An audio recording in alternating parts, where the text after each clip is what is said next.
সবাইকে স্বাগতম। আমি ধীরেন্দ্র।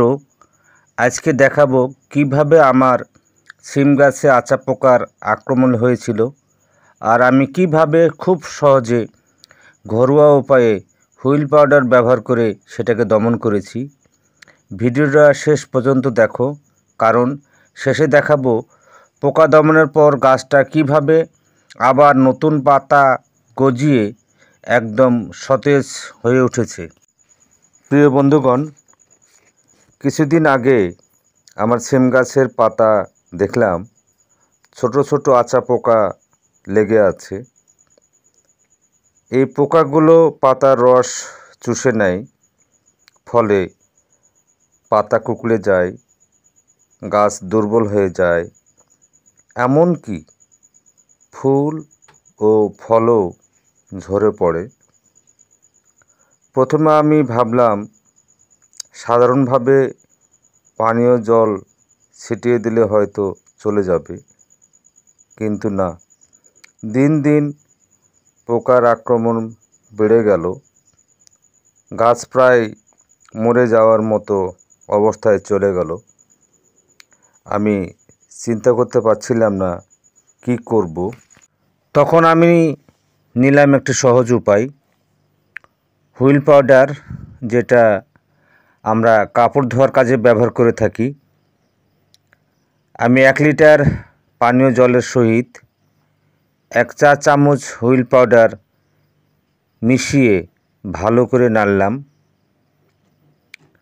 এরপর সেই মিশ্রণটা একটা স্প্রে বোতলে ভরে সকালের দিকে যখন রোদ কম থাকে গাছের পাতায় উল্টো দিকসহ সব জায়গায় ভালো করে স্প্রে করলাম। স্প্রে করার সঙ্গে সঙ্গে দেখলাম আচা পোকাগুলো পালিয়ে যাচ্ছে।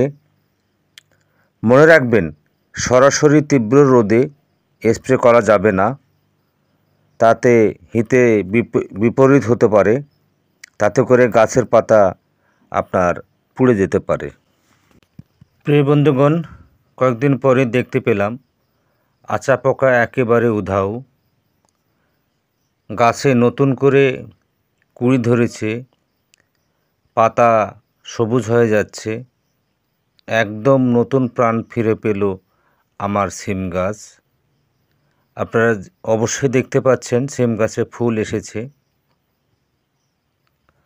তোমরা যদি এমন পোকা দেখো তাহলে রাসায়নিক ওষুধ ব্যবহার না করে প্রথমে এই ঘরোয়া পদ্ধতিটি চেষ্টা করে দেখতে পারেন।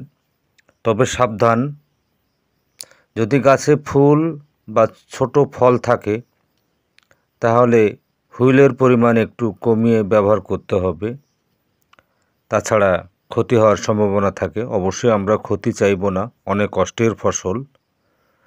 প্রিয় বন্ধুগণ, আমি যে পদ্ধতিতে আমি আচা পোকাকে দমন করলাম সেটা অবশ্যই যদি পছন্দ হয় আপনাদের, অবশ্যই সেটা গ্রহণ করবেন। তো বন্ধুরা, আমি সহজভাবে আমার সিম গাছকে বাঁচাতে পেরেছি আচা পোকার হাত থেকে।